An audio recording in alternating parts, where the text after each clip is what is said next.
today we have with us Richard Comerford, who is a good friend of GMA and attends and teaches at most of our BMIs and various other education events.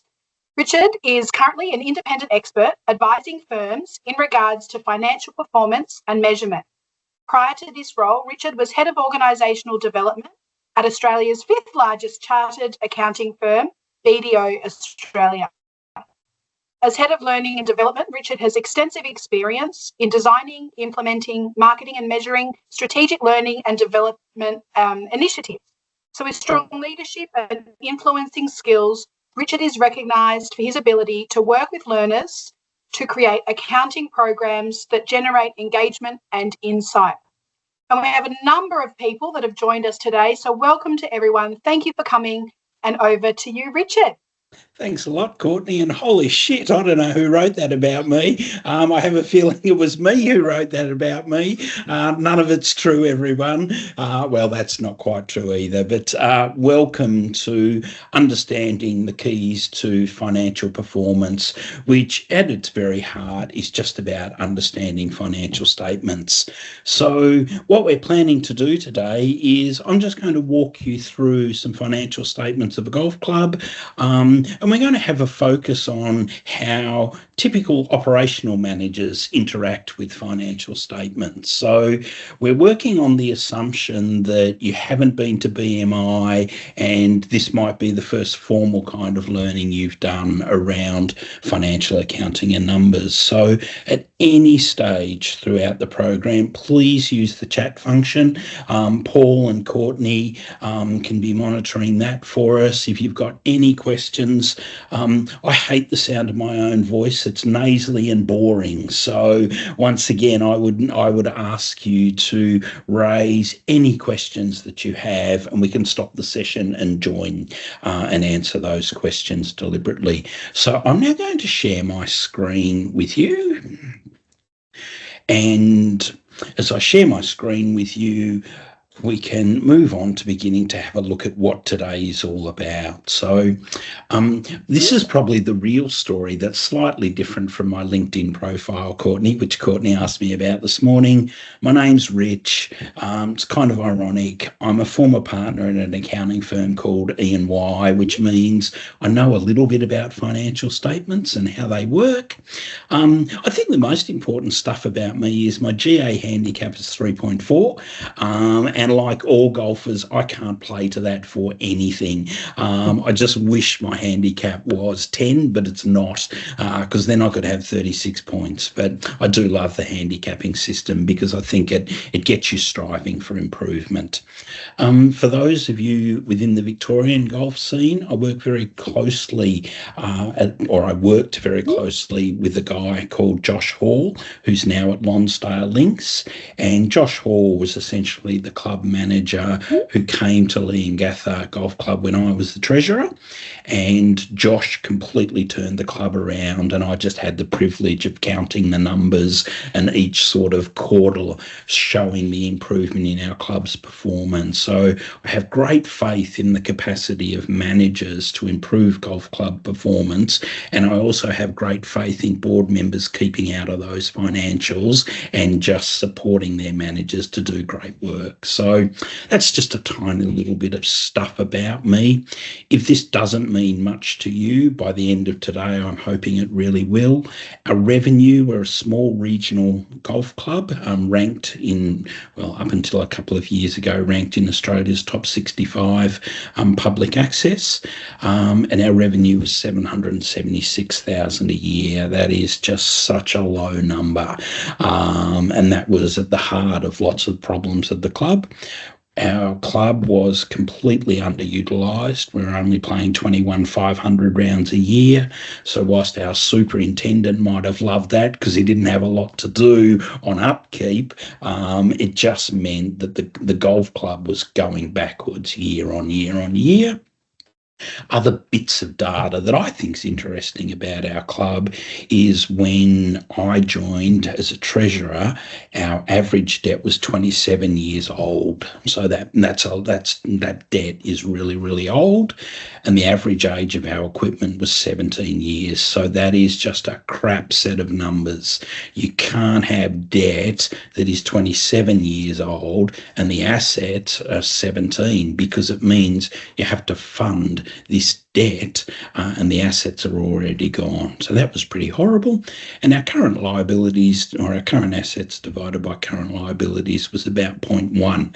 In other words, we were bordering on insolvency. So thanks to the work that Josh did, we turned all of that around, and I'm really happy to take any questions or have conversations with you. I think what I most want you to take away from that story is I've been involved in the turnaround of golf clubs, and I've been working in golf club finances now for about 20 years. So that to me is more, I might change my LinkedIn profile, Courtney, given you asked me if it was up to date. Okay, so enough of all of that. I'm working on the foundation that many of you might interact with financial statements or accounting data, but you sort of are curious about how does this stuff all work? And for me, accounting data is actually quite meaningless unless it is used to answer for very specific questions. So whenever I pick up a set of financial statements, rather than looking at the numbers themselves, another thing that isn't in my LinkedIn profile is I'm dyslexic.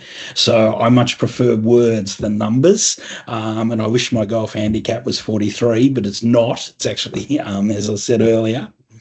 So the question I ask first is, are we operating effectively?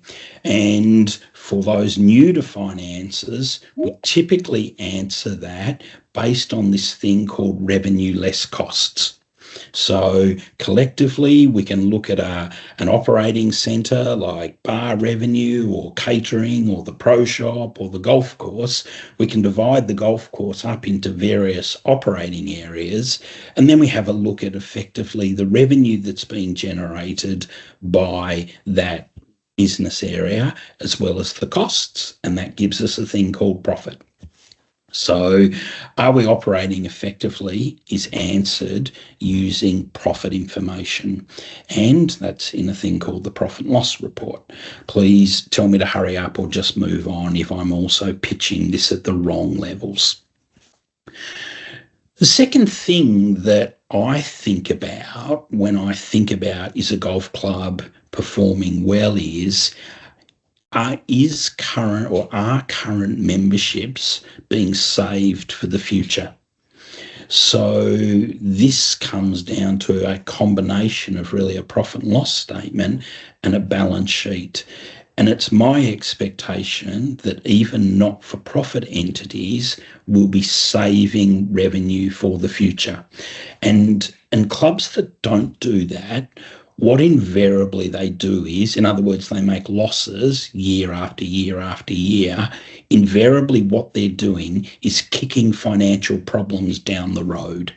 And we hear criticisms of governments or federal governments and state governments and local governments that continue to operate deficits.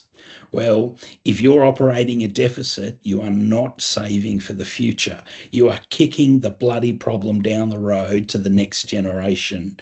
So people who are good at looking at financial statements, they consider operation effectiveness, but they also consider if funds are being saved for the future.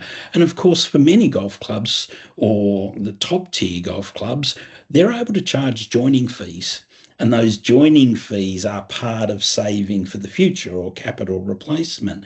But for clubs that don't charge joining fees, The future funding has to come from current operations. And without that knowledge, if your board or you as a general manager are overseeing operating and losses year after year, then you are creating problems for your managers in 5 to 10 or 15 years.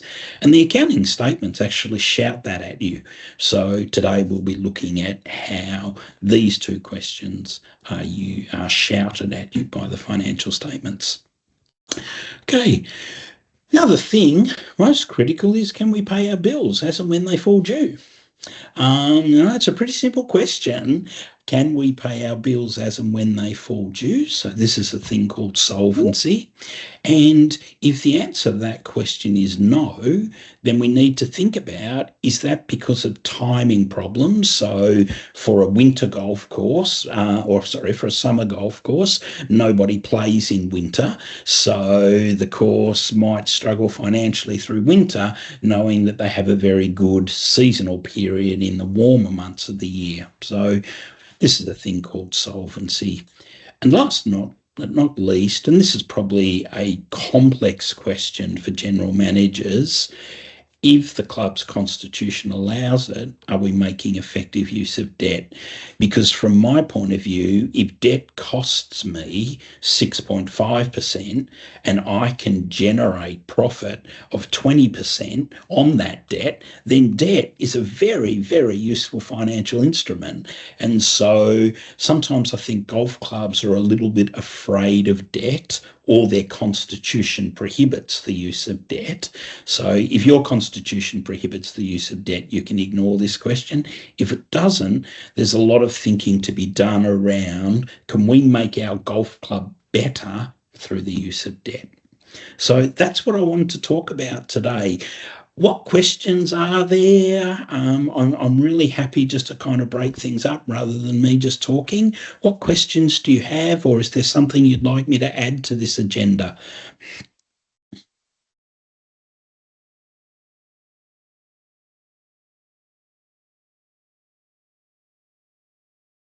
Beautiful. I've done my learning and development thing. I've waited 7.5 seconds with silence. It'll have to be edited out, but I'll just keep rolling on in the absence of your questions or your comments. And I have to say, Paul Vardy is one of the best question askers in the whole universe. So, Paul, if you're still out there, feel free to chip in with lots of questions.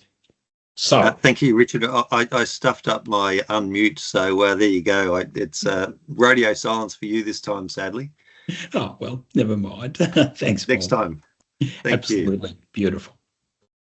Okay, then. So jumping back into the financial statements, there are 3 financial statements that you might have heard of.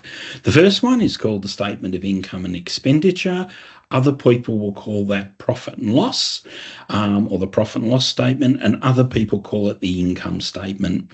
So part of the reason for that is if the same thing has a different name, then consultants like me can earn a living by explaining the same thing to other people. And what the income statement does is it shows us an organisation's revenue for the year. It shows us the costs of that revenue. So if we think an operating area, if we think perhaps bar revenue or food and beverage revenue, it talks us, we know how much revenue was generated from alcohol sales or pies or dim sims or catering or whatever it is. And then we can also find out the direct cost of that revenue, which I think in golf club land, we actually often call purchases. So the profit and loss statement, it shows us our revenue, it shows us our direct purchases, and then it shows us a whole lot of other expenses that aren't direct or aren't necessarily related to our revenue from us selling a glass of beer compared to the cost of selling that beer. And then we have other costs, sometimes called consumables. And then that gives us a thing called operating profit. Many clubs report to members on operating profit. And that's because operating profit is often positive, where we then deduct some other income and some other costs that aren't necessarily recurring profit or recurring revenue. So we can see in the case of Leongatha here, they've got non-operating income associated with their fuel tax credits, so a return of funds, some apprentice subsidiaries and some other income. So they've generated from some non-operating income, and then they also have some non-operating expenses, including depreciation. So when we look at Leongatha Golf Club, we could very quickly make some observations about the effectiveness of this club's operations from June 2023 compared to the year ended June 2024. So I might just give you 1 minute to quickly have a look at this income statement and see what jumps out of you as either curious or interesting. And if you've never done this before and you've sort of never seen a full profit and loss like this, always go to total income, go to their gross profit and go to their operating profit. They're 4 or 3 pretty critical numbers, and then the final number that's critical is the net profit, or in this case, net loss. So a minute to have a look at these financial statements, and then I'm keen to hear anybody's observations around how this club performed when comparing the year ended 2024 with 2023. And I've selected these accounts because I know a thing or two about what's going on in the background to explain these numbers. So just a minute, and then please feel free to jump in or ask questions or put statements on the chat board that I can comment on. Okay, well, that's about a minute. So, Paul, I don't know if anything's popped up on the chat screen or anyone would like to jump in with any comments or observations. I think there was great endeavour. Everyone was watching very closely those numbers, and I'd imagine there's comments coming through. Big difference on the course maintenance, which was, of course, up by over 75,000. Yep. And I think the pro shop was down in costs in terms of in income. Yep. And costs, though that wasn't such a big deal. Yes, F&B was down. Yep. Revenue was down, and costs were about the same. Yep. So, any other comments coming through? Yep, someone said that. So I think they've spotted some of the big movers. Yeah, great. Fantastic. So this is the kind of language that we can use. And overall, what as an analyst is, if I was looking at these numbers, what's in front of you is, in my opinion, a deeply unsatisfactory performance. So how can we get to that? Well, a drop-off in revenue when golf is growing is just not a good thing. Something's happening in this club that is revenue is not growing despite growth in the golf industry. So that, if you looked at that number and thought, gee, that's a worry, then categorically that is a worry. Revenue growth is a critical number in all golf clubs, even in areas where there's cross-subsidisation going on. So, for example, many food and beverage or bar operations are run as a service to members. A drop in revenue means members are not accessing those services as readily. So for me, there's some sort of story here about members are not as active in this golf club as they were previously. So that to me is deeply concerning from a numbers point of view. It's not the drop off in revenue, it's the cause of the drop off in revenue that for me is always a concern. And so we can see some small increases in comp fees and green fees, so that's terrific. But if we take the 2003 data and we multiply it by an inflation rate, then what's actually happening for comp fees and green fees are price changes, are generating the improvement in numbers, not participation. So again, when we look at financial statements, we want to understand what are the keys to these numbers. And clearly the key to competition fees is the price times the comp rounds. Well, if we've altered price for inflation and it hasn't really increased, fewer people are playing golf. So this to me is the kind of analysis that we want to understand when we're doing financial analysis. I think Paul mentioned that we've got this really large increase in course maintenance and presentation. Hopefully, lots of you said that's a terrific thing. We've got revenue is being invested back into the maintenance of the course. So that number, even though it's larger, the course is investing back into itself. So I think that number looks really, really terrific until we understand what's in that number. And if I was to tell you that number blew out because they resurfaced to green and the green resurfacing failed, so they had to dig it up again and incur more costs, then all of a sudden the cause of that increase doesn't look quite as positive as it might otherwise be. So again, understanding causal reasons for these change in expenditure is really important.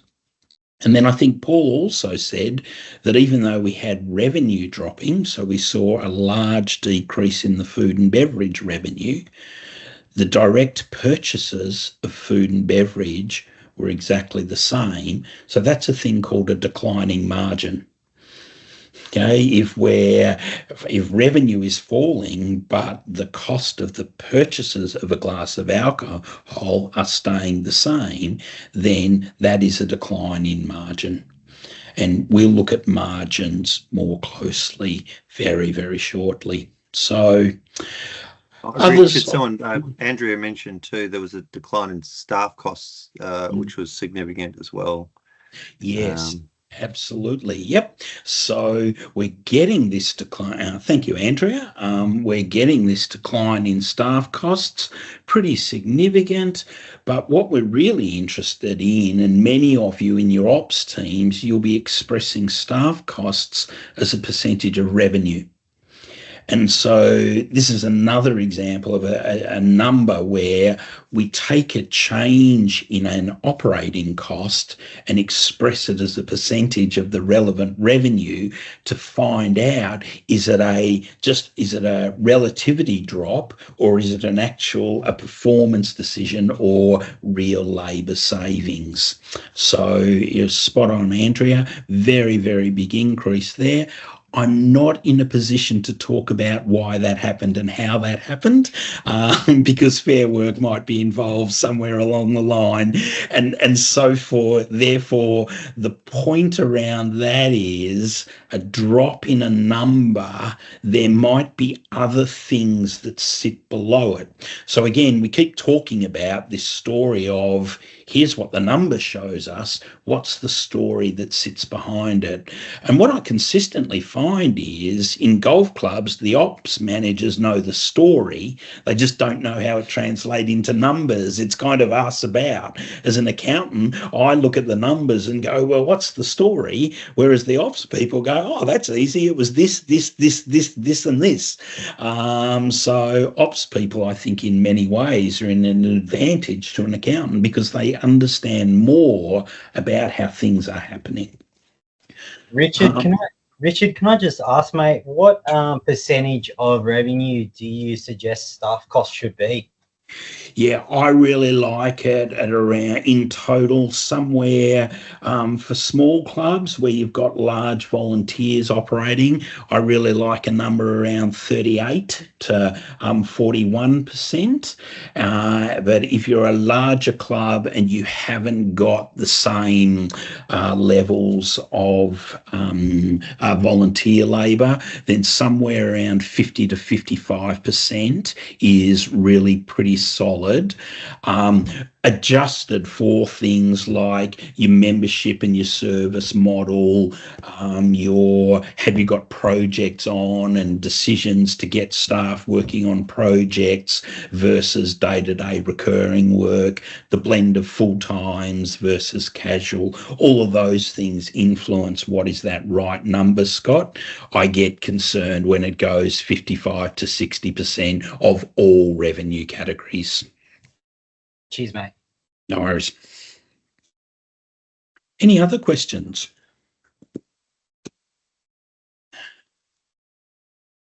Okay. So last but not least, what we can see from Leongatha's Golf Club performance is their operating profit was positive of $77,000, down from the prior year. And you might hear in accounting speak, this number is sometimes called EBITDA, or underlying earnings. The problem with underlying earnings is that golf clubs, because they have such high capital requirements, have to make profit after depreciation. So depreciation is simply the cost of using your assets. And an example of that might be we might depreciate our buildings, our clubhouse, we might depreciate our machinery and our equipment and our storage sheds for the superintendents, etc. And what these financial statements show you is that this golf club, even though it's making an operating profit, it's not covering the replacement cost of its assets. And therefore, from an operating point of view, the fact that this golf club is showing a loss of $70,000, what it's telling you is that it's not saving to replace its equipment. And that, in my mind, exactly as I said in my opening remarks, means that this golf club is in 1 or 2 or 3 or 4 or 5 or 6 or 7 years, it's going to have to get a whole lot of funds to replace its operating equipment.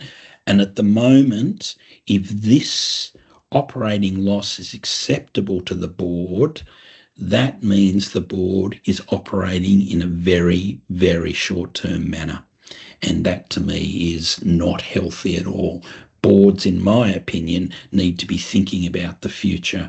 And the way I like to see boards operate is that this net profit, so revenue, less purchases, less other operating costs, less depreciation, I want to see that number at between sort of 15 to 20% of revenue. So on this particular basis, I would be hoping that this club makes a profit of $280,000, but they're not even close. They're miles and miles from it. So in other words, a new treasurer taking over this board over 5 to 10 years would want to turn that around by $350,000, which is a huge thing to do. Really, really difficult and challenging. But ultimately, this golf club in the future will only be able to buy assets through using debt, and if its constitution doesn't allow that, then it's going to have to go to members for fundraising. So that's the profit and loss statement. Any other questions or things that have popped up that I can answer as we're chatting?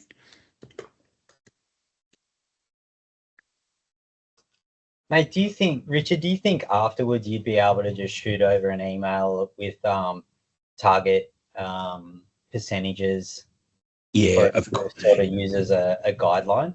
Yeah, of course, Scott. And as it turns out, as we jump into the subsequent slides, you'll get a copy of these. We didn't send them out earlier because I hadn't prepared them, so that's on me, not Paul and Courtney. We'll send you these slides, and on the slides that we get to, we're about to see what are healthy operating percentages for the things we've been talking about, Scott. But yeah, I can definitely do that for you. Thanks, mate. Okay, so that's the income statement briefly. This is the club's balance sheet. So the income statement, which shows us revenue, less expenses, and different definitions of profit, operating profit or total profit, that's the income statement, gives us a really good clue into how well we're currently operating. The balance sheet is a different kind of accounting report, and it shows us these things called assets. So assets are just things that we can use to produce cash flow. So current assets, we use an asset to produce future cash flows. And liabilities are a way of funding an asset where we are obligated to repay a third party.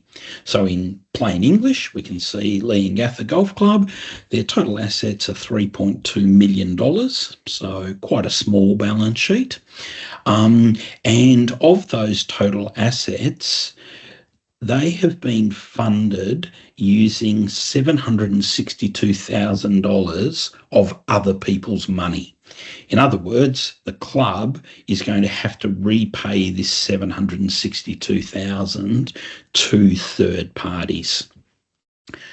In a balance sheet, the difference between your future cash flows, which are things called assets, your future cash outflows, which are things called liabilities, the difference is a thing called equity. And this represents members' share of the assets of the entity. And this is really built up over time through operating profits or adjustments to the value of land or members making contributions. So again, very, very quick 1 minute look at the balance sheet of Leongatha Golf Club. We're comparing 30th of June to 30th of June 2024, and I'm just keen to hear two things that jump out at you, and then we'll move into the more benchmarks and the kind of things Scott was looking for. Okay, that's about a minute. So anyone want to jump in about any observations of the balance sheet of Leongatha Golf Club? Anything that sort of jumped out at you as being really terrific or not so terrific?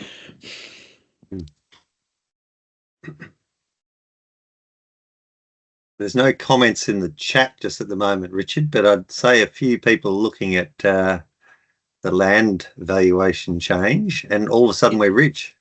Yeah. Yeah, absolutely. So some of you might notice down the bottom here, as Paul alluded to, that during the current year, this organisation has revalued its land, which essentially means we've just, in our balance sheet, we've adjusted the value of the land so that we can go and borrow more. Is what happening here. So if we look at our land, at 30th of June it was valued at $1 million. In 2024 it's gone up to $1.6 million, and because we've increased an asset with no change in liabilities, we've also increased this thing called an asset revaluation reserve.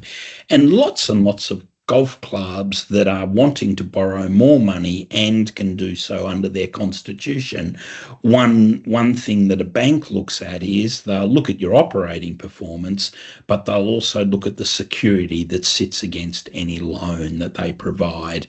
And in this case, the land valuation has been significantly increased, which is probably a way to make the bank feel more comfortable about their the bank borrowing, so their money's borrowed from the bank. So, yep, certainly. There's another big thing in this balance sheet that lots of people or accountants like me go, ooh, this is interesting.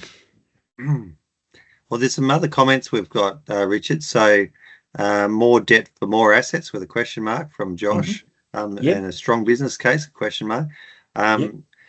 A great one from Matthew. PP&E and right of use assets values have decreased by depreciation.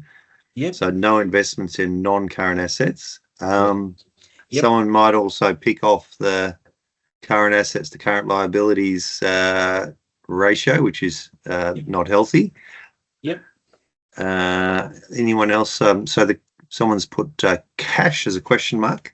I'm not sure. Obviously, it's dropped, but that might not be the which one you're looking for as an answer at the moment? Oh, All of the above?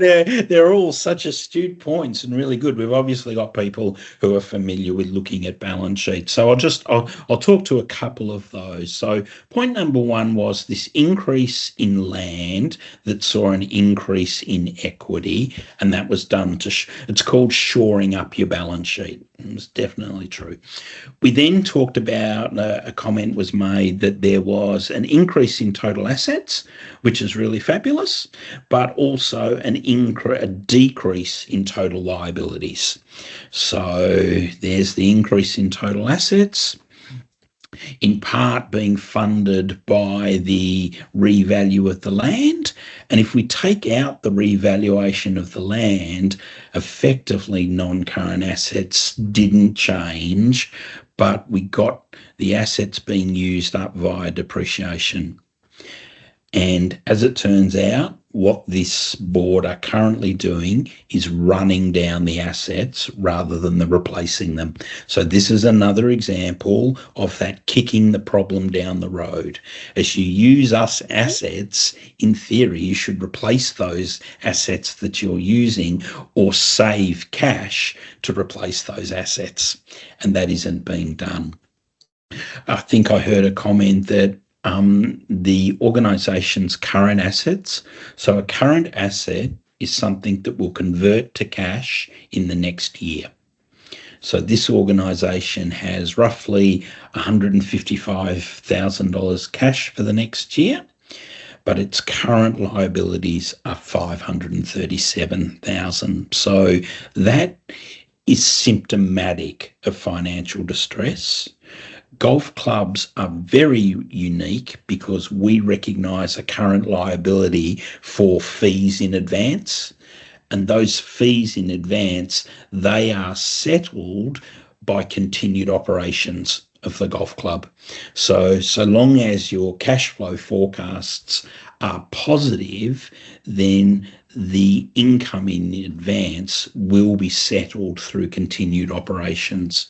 So what we can do is we can compare the current assets with the total current liabilities, ignoring the income in advance.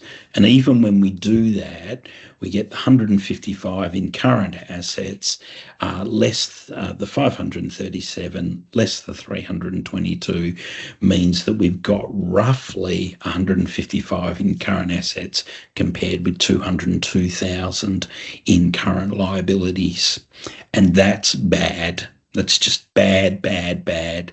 Because what it means is the club will have to borrow money to pay for operating debt. And if you're a financial manager, you only want to borrow to pay for operating debt for the short term.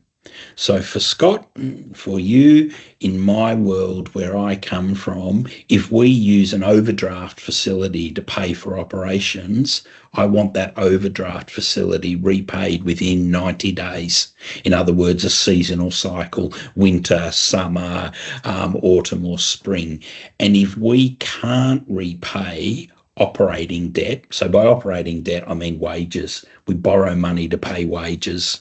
This golf club is borrowing money to pay wages, and they're not able to repay it at the moment, which to me is a deep concern. So I think the points that people made, Paul, were spot on. This is not a healthy balance sheet, and it's not healthy operating activities, in my opinion. The board members may have a different view. Okay, so any other questions or comments coming through? Nothing at the moment there, Richard. Okay, so if that's the case, let's just jump into more details to are we operating effectively? And for many of you who are managing or leading or working within a business area, a bar, catering, the pro shop, course superintendents, typically when we evaluate the performance, rather than looking at the whole financial statements, that's the role of the general manager. And when a general manager looks at these whole financial statements, if they're getting pressure from the board, they'll feed that pressure down to the operating folk.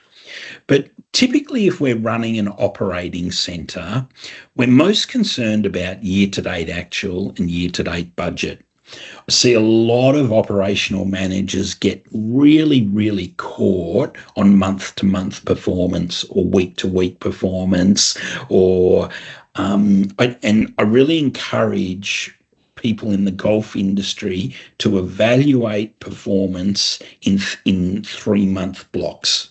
Sure, when you're running operations, yep, you're going to get monthly data, but monthly data is just too short a period to pick out terms. And probably what you'll say in your operating data on monthly reports is we had good or bad weather, we had more or less events than we planned or we budgeted for, and we were riding the wave of price increases in line with inflation. I just see that written in so many monthly reports. What I really want to know about is the quarterly trends. So when I'm analysing a set of operating financial statements, clearly in this example, we can see revenue, year-to-date actual, we compare it with year-to-date budget. In the world that I come from, year-to-date budget is more important than previous year financials because it's the budget that sets the expectations. So I typically, in the financial reports that I like to see, I don't actually compare it to our prior year performance. I compare it to our budgeted performance, and that leads weight or gives the budget weight and credibility. So in this particular case, if you're running a bar, pro shop or whatever, the critical number is, yes, we've got revenue growth. That's fantastic. It means something's going on. That means people are parting with more cash in the golf club environment than we had expected. You really want to know what that is. And I think that's all the operational stuff around creating a club magic, creating a vibe where people want to be, creating an energy about the golf course or whatever it is. So that is a terrific result in this particular cost centre of Leongatha. Purchases, we can see here, I see a lot of people making the mistake of being punished for increased purchases, going, well, our purchases were 32, but our budget was 30, therefore we have an unfavourable variance. But what we can really see here is that the number that matters for operational control of a cost centre is this thing called gross profit, which is simply revenue less direct purchases, a glass of beer less the cost of that beer, giving us a gross profit. And accountants, the way we think about the world is, rather than punishing people for the higher purchases, we have more purchases because we have more revenue. And the number that reflects that is a thing called the gross profit margin. So we can see here in this data, our budget was 90, our purchases were 30, and therefore our gross profit, the 90 minus the 30 is 60. So when we divide 60 by 90, we have a gross profit margin of 66.7%. The actual performance, they've actually improved gross margin. We've grown revenue. Something good is happening in that club, unless it's just price rises and people are still willing to pay. Our purchases have increased, but that's going to be probably some combination of volume and price. So our gross profit is 68 on 100, and therefore gross profit margin is and has increased. That is a great result in a high inflationary environment. And I was having a conversation with a general manager who was berating themselves for this unfavourable dollar value variance. It's actually meaningless. What's critical is the gross profit change. And sorry, yes, yeah. Richard, as a treasurer and director, would you also like a column that gives a forecast year end? Like, did you like that at the time? Because obviously managers get wind that things are going better or worse along the year, and directors don't typically like surprises. Yeah, absolutely. Yep. So the column that I haven't added here, Paul, is I call it the chase down. What's left and what's our forecast, so that we position and we're able to talk to the board about what we think is coming ahead. So yep, I definitely add that column. But again, as I said, Paul, not on a weekly, not on a bi-weekly. Directors need information, I think, quarterly. Managers need it perhaps more regularly than that. Yep. So then, and if this is bar or catering, Scott, that's a pretty healthy margin. Okay, so if your club is on around that for alcohol and catering, pretty good. If it's pro shop, 34 is pretty handy. I'll pop these in the data as well so you can see them, Scott. But yeah, pro shops are less profitable because we run much leaner margins because we're competing with Ray Drummond or we're competing with other golf outlets. So we do exactly the same thing for our labour. We're taking our labour costs, we're taking our budget, and again, we can see here that on raw dollars, our labour costs are greater than the budget that was set, but we know we've got a gain in revenue. So our labour costs as a percentage of revenue are actually well under budget. And this is what we've got to be really clear on when you're working with your teams or you're managing yourself. It's not the dollar value that's critical. It's the dollar value as a percentage of revenue. So here, your labour planners might be beating up on themselves, but labour increased because there was more activity in the clubhouse or in the course. And then we do the same for consumables. We're just kind of expressing.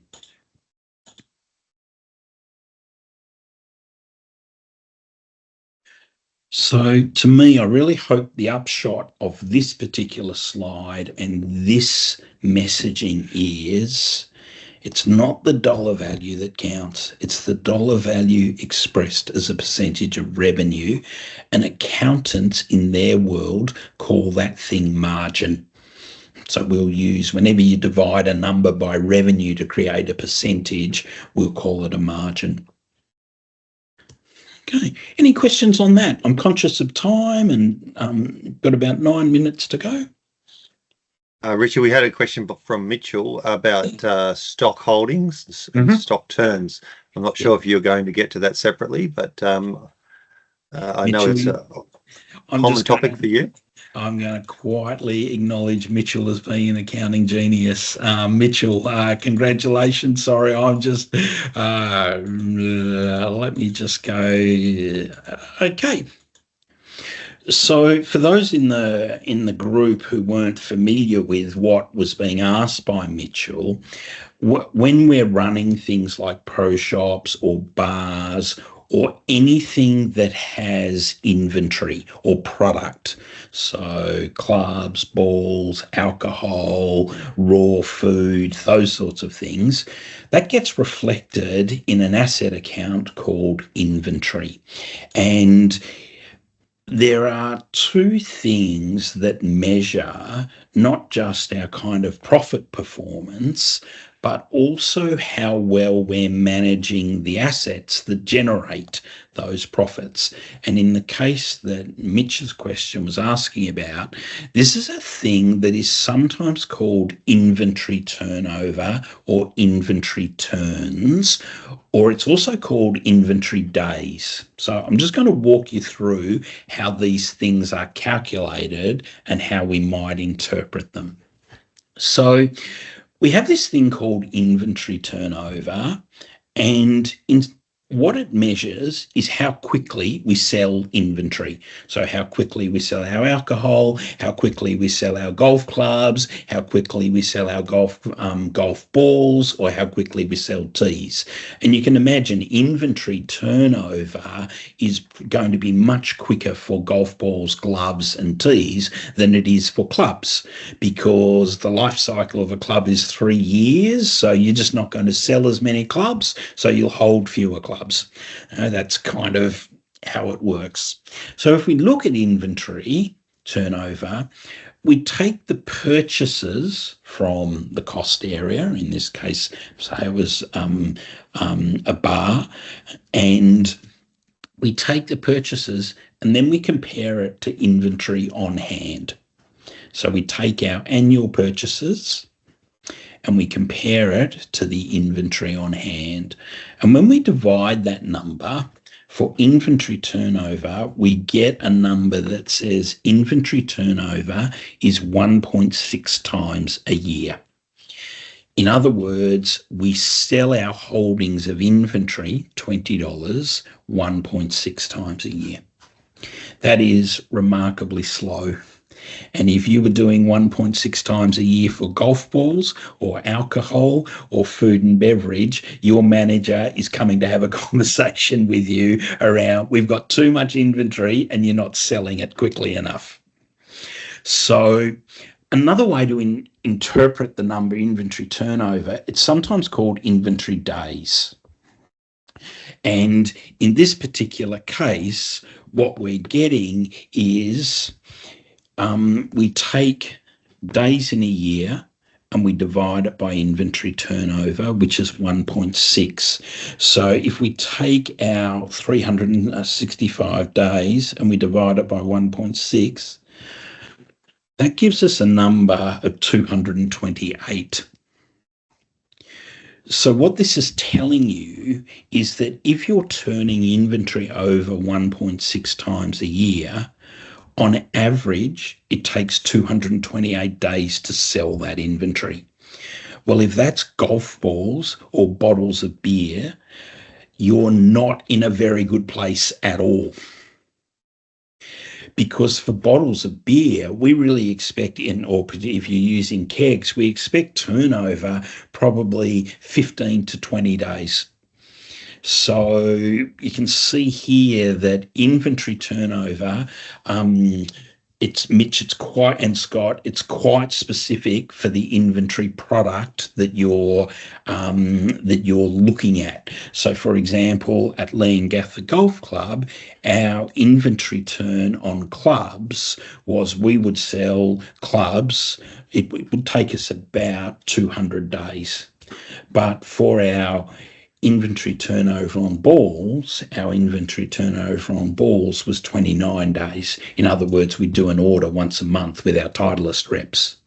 So what's the right benchmark for these numbers just depends on the nature of the product.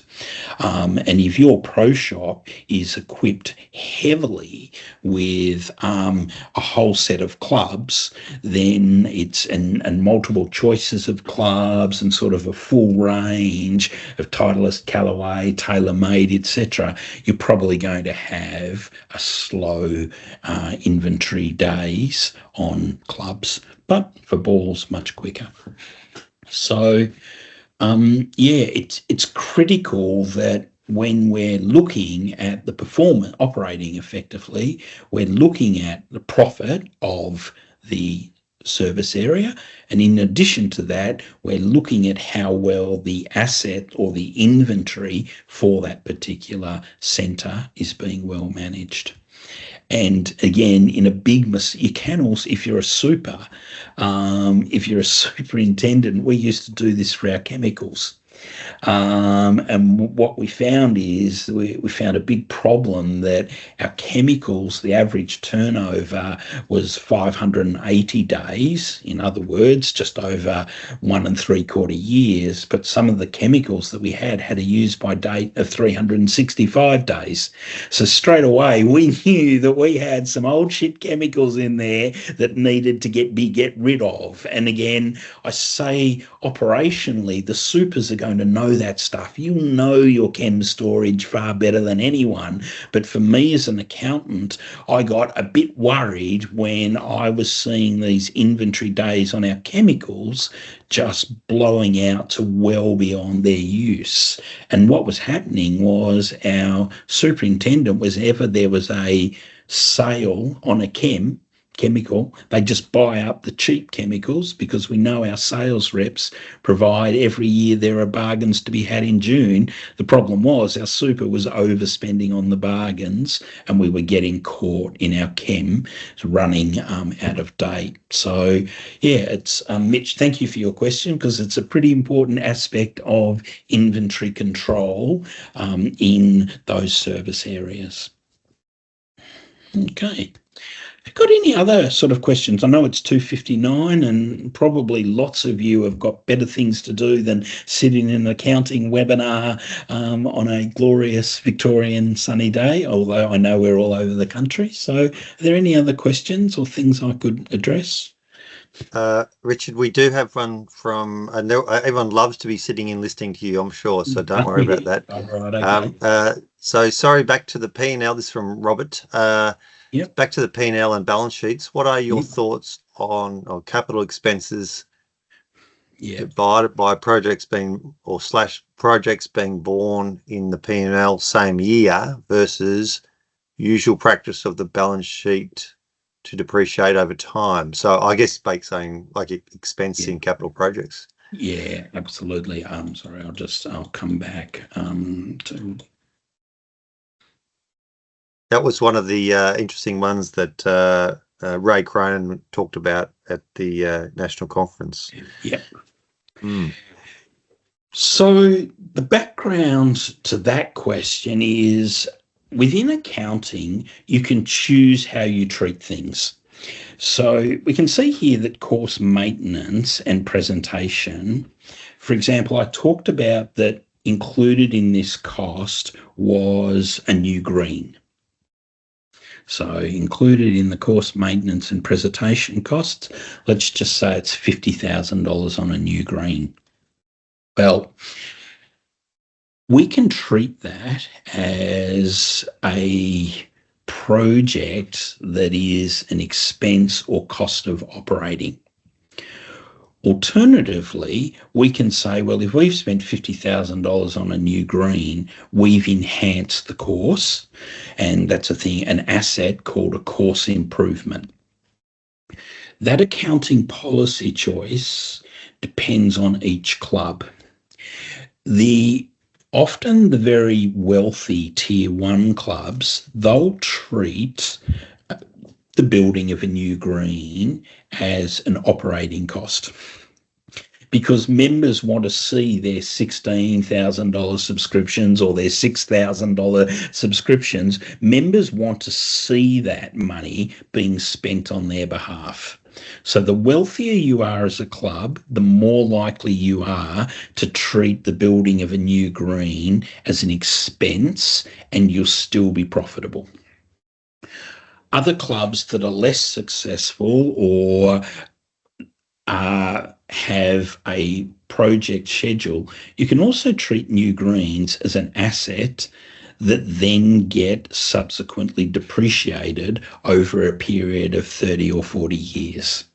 And the question that was asked is, what are my views on, is it best to dump them through the P&L or is it best to build your balance sheet? For me, categorically, I prefer building through the balance sheet, because the profit and loss really only gives you data about 1 year. The balance sheet gives you data and projections about what the golf club is going to be like in 10 years. So what I try and do is build financial statements that reflect the long-term performance, commitments, and expenditure of the club. And to me, that report is the balance sheet. And I think Ray's been talking about, for golf clubs, for this revenue number, ultimately what we've got to be doing is we've got to be putting away 20 to 25% so we can replace and build and create our assets in the future.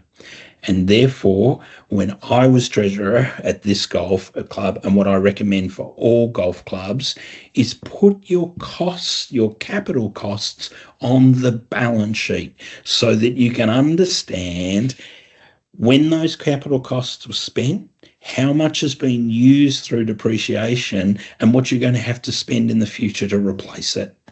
And that data, in my mind, is best found in the balance sheet. And anyone else who does anything different, in my opinion, is just producing a set of financial statements on the basis of what members want to see. And even though I do produce financial statements on the basis of what members want to see, I use financial statements for operations based on what's important. So in other words, the confusing thing there is I have two sets of financial statements: the financial statements that we want to show our members to explain things, and the financial statements that we use to run the business for the future. So that was a very, very long explanation to a very short question. No, good answer. Thank you. And a question from Ben Russell. What's best practice for accounting for demo and fitting equipment costs? It's back to the pro shop. Yep, fantastic. I have them as inventory. So you can either keep them as inventory or in non-current assets. If the demo stock is going to last for more than a year, which often the club fitting systems do last for a year to two, I stick them on the balance sheet as an asset called demo equipment. And then they'll sit on those demo, if it's a 3-year cycle, they sit on the balance sheet for 3 years and are depreciated over 3 years. And also, Richard, just thinking about clubs that love to sit on an old wine store. They love their old, they've had a wine committee, and over time they build up a huge amount of inventory that doesn't move. Should they be revaluing? Like, obviously they should be selling it for more over time, aged wine, but you would have seen that in inventory before in some of the bigger clubs. Yep, definitely. So if it's if it's an amazing cellar that is held for the purposes of sale, then you can put it in inventory, and you can also put it in non-current inventory, because if only a certain percentage of that cellar will be, as in cellar, CELLAR, if only a certain percentage of the cellar is planned to be sold in the next year, then you call it that percentage current, and you can have non-current inventories which get released. I've seen other people and other boards say we are holding this as an investment. So really how you treat it comes back to its purpose. And if it is literally held for its capital growth, then you call it other investments. And that way you get it right out of your inventory and distorting any inventory turnovers or inventory day statistics. So both are perfectly acceptable. If you call the wine an investment, you can, as the value of that investment increases, you can actually increase the value of the asset and recognise an asset revaluation reserve. And I've seen some clubs do that. And I thought, wow, well, wine is an investment. So, yeah. Okay, and I'm sure if any club wanted to invite Rich to their club to test out their wine cellar, he'd be happy to come. Absolutely. Any other questions, Paul? Not at the moment. Here's our chance, everyone. There might be some burning thing. There's no such thing as dumb question, I can tell you. I've asked plenty of them and no one laughed. So, so anything at all is welcome. Well, that might do for now then, if that's all. Absolutely. Richard. Yeah. And look, Paul, again, if there are topics that you're interested in, feel free to contact Paul. If you think it'd be really great to have a deep dive, look into some other areas, contact Paul. I'm very happy to support you. I'm really happy for you to also email me. So, Paul, I might get you when the slides go around to send out my email. If people have got specific questions that we didn't address today, I'm also happy to support people in that and just talk to people. I love talking golf with golf folk. Fantastic. Well, thank you so much. I'll throw to Courtney for the closure. Yeah, Thanks, thank you so much, Rich. We really appreciate having your time here with us today and your insights. We will send the recording out to everyone over the coming days. And keep an eye out as well for the food and beverage recording that will come out, because the morning sessions of those were greatly numbers focused, and that explored a lot of food and beverage. So I'm sure the content there will complement what Rich has said today. And while I do have you as well, just another date for the calendar, Tuesday the 26th of November, which is our next monthly webinar. And that will be HR questions answered. So you'll have an opportunity to send in HR questions. And then we'll also be looking at closing the loop legislation and the right to disconnect. So that's it for today. Thank you for your time. Thanks for jumping on. And we look forward to seeing you all soon. Thanks, Richard.